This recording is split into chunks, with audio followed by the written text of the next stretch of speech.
بسم اللہ الرحمن الرحیم۔ تقویٰ کا اصل مرکز دل ہے، البتہ اس کا اظہار مختلف اعمال کے ذریعے ہوتا ہے، جیسا کہ نبی کریم صلی اللہ علیہ وآلہ وسلم نے دل کی طرف اشارہ کرتے ہوئے فرمایا، تقویٰ اللہ تعالیٰ کی عظمت و جلال کا وہ احساس ہے جو انسان کو اللہ کی نافرمانی سے باز رکھتا ہے، خیر و بھلائی کی طرف لے جاتا ہے، جس کا اثر انسان کے دل دماغ پر ہوتا ہے، جو بات چیت چال ڈھال میں نظر آتا ہے۔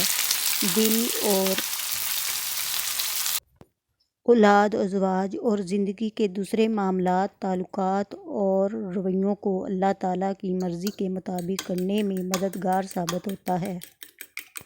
اس احساس کے ساتھ زندگی بسر کرنے والے افراد متقین کا درجہ پا لیتے ہیں، جو دنیا اور آخرت میں کامیابی کا مقام ہے۔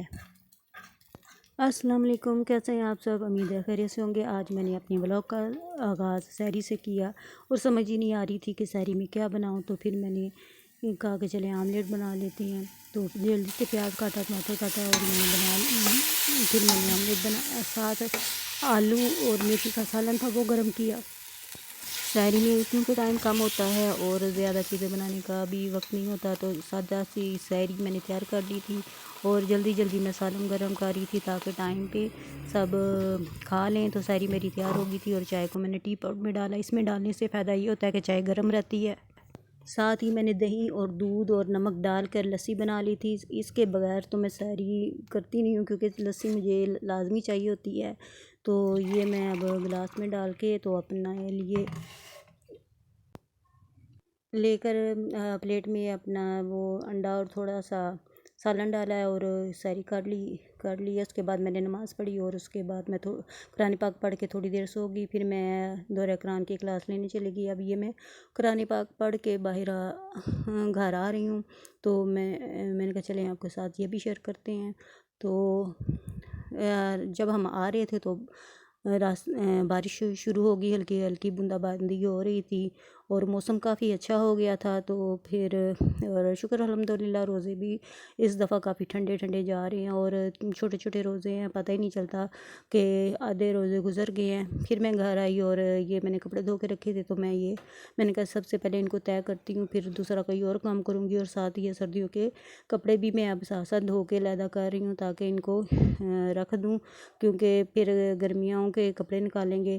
میرا موبائل آپ کو میں نے بتایا تھا جو ٹوٹ گیا تھا، تو یہ مجھے میرے بھائی نے نیا موبائل لے کے دیا ہے، تو اب یہ میں اس کے ساتھ ویڈیو بناؤں گی۔ میں نے کہا چلیں یہ بھی آپ کے ساتھ شیئر کرتی ہوں۔ ماشاءاللہ یہ بہت اچھا ہے، ابھی مجھے اس کا استعمال کرنا نہیں آ رہا، تو میں جیسے اب اسے سیکھوں گی پھر اس کے ساتھ کروں گی۔ پھر یہ 4 بج گئے تھے اور 4:45، تو بارش بھی ابھی ہو رہی تھی اور کافی تیز بارش ہو رہی تھی اور موسم بھی کافی اچھا ہو گیا تھا۔ پھر میں نے ٹائم تھوڑا تھا، 4:45 ہو گئے تھے، تو میں نے کہا چلے جلدی سے افطاری تیار کر لیں۔ یہ میں نے افطاری تیار کر لی ہے اور اب ہم شکر الحمدللہ افطاری کریں گے اور پھر میں آپ کو اس کے بعد ملتی ہوں۔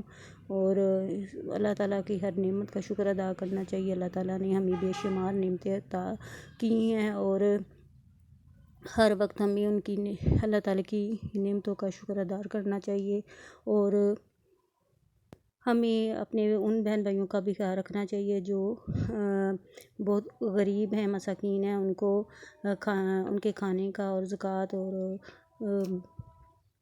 اور صدقات بھی دینے چاہیے تاکہ وہ بھی رمضان کا مہینہ اور عید کی تیاری اچھی طرح کر سکیں، اور مساکین کو کھانا کھلانے کا بھی انتہا ثواب ملتا ہے۔ تو ہمیں کوشش کرنی چاہیے کہ رمضان کے مہینے زیادہ سے زیادہ غریبوں کو اور مساکین کو کھانا کھلائیں۔ اور اس کے بعد یہ میں اب کپڑے استری کر رہی تھی، یونیفارم بچوں کے لیے، صبح اسکول جانا تھا، تو میں نے کہا یہ بھی کر کے رکھ لوں تو ٹائم پہ ہر کام ہو جائے، اور ساتھ ساتھ اپنی عبادت کے ساتھ یہ بھی زندگی کا ایک حصہ ہے، اسے بھی ٹائم پہ انجام دینا چاہیے، اور ہر وقت ہر کام وقت پر کوشش کرتی ہوں کہ کرتی جاؤں تاکہ مجھے کوئی مشکل پیش نہ آئے۔ تو اپنے ٹائم ٹیبل بنا لینے سے ہر کام اگر ٹائم پہ ہو جائے تو کوئی مشکل بھی نہیں ہوتی، اور عبادت بھی آرام سے ہو جاتی ہے، اور گھر کے کام کاج بھی آرام سے کر لیتا ہے، انسان تھکتا بھی نہیں ہے۔ تو یہ میں یونیفارم استری کر رہی ہوں۔ ابھی یہ رات کے تقریباً 10 بج گئے ہیں، تو ابھی میں نے نماز بھی پڑھنی ہے۔ میں نے کہا پہلے جلدی سے یہ والا کام کر لوں، نپٹا لوں، اس کے بعد آرام اور سکون سے نماز پڑھوں گی۔ تو پھر یہ میں استری جلدی کر رہی تھی، تو ساتھ ساتھ استری کرتے ہوئے بھی کوئی نہ کوئی تسبیح میں پڑھتی رہتی ہوں۔ فارغ وقت میں بھی اگر قرآن پاک یا ہم بیٹھ کے نہیں پڑھ سکتے تو زبان کے ساتھ کام کرتے رہیں، اور کوئی نہ کوئی تسبیح کرتے رہنا چاہیے، ہر وقت عبادت میں گزرتا رہے۔ تو کپڑے میں نے استری کر لیے تھے، تو یہ مٹر پڑے ہوئے تھے، یہ خراب ہو رہے تھے، میں نے کہا چلو یہ بھی نکال لیتی ہوں۔ تو پھر یہ کافی زیادہ مٹر تھے، تو میں نے کہا ان کو تو نکالتے ہوئے کافی دیر ہو جائے گی، اور 10 ساڑھے 10 کا ٹائم ہو گیا، تو میں تھوڑی ایسے مٹر نکالی ہیں۔ تو پھر میں نے کہا اس کے بعد اسے میں بعد میں نکالوں گی، کیونکہ اس کے لیے پہ تو کافی ٹائم لگ جائے گا، تو پھر صبح سحری کے لیے بھی اٹھنا ہے، تو پھر مجھے مشکل ہو جائے گی۔ تو پھر میں نے تھوڑے سے مٹر نکالے ہیں، اور ساتھ ساتھ سبحان اللہ و بحمدہ کی تسبیح کر رہی تھی، اور ساتھ ساتھ مٹر نکال رہی تھی۔ تو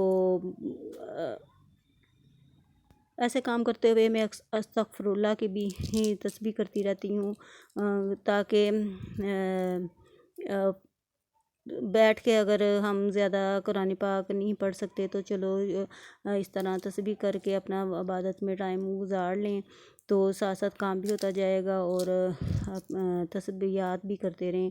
تو پھر اس کے بعد میں نے نماز پڑھنا ہی شروع کر دی۔ اگر آپ کو میرا یہ ولاگ پسند آئے تو لائک کیجیے گا، شیئر کیجیے گا، سبسکرائب کیجیے گا۔ ملتے ہیں نئے ولاگ کے ساتھ، تب تک کے لیے اجازت چاہتی ہوں، اور پھر ملتے ہیں نئے ولاگ کے ساتھ۔ اب میں نماز پڑھوں گی، اس کے بعد تھوڑی دیر مٹر نکالوں گی، پھر سو جاؤں گی، اور افطاری کے لیے اٹھنا ہے، تو اس لیے ٹائم پہ سونا بھی ضروری ہے۔ اللہ حافظ۔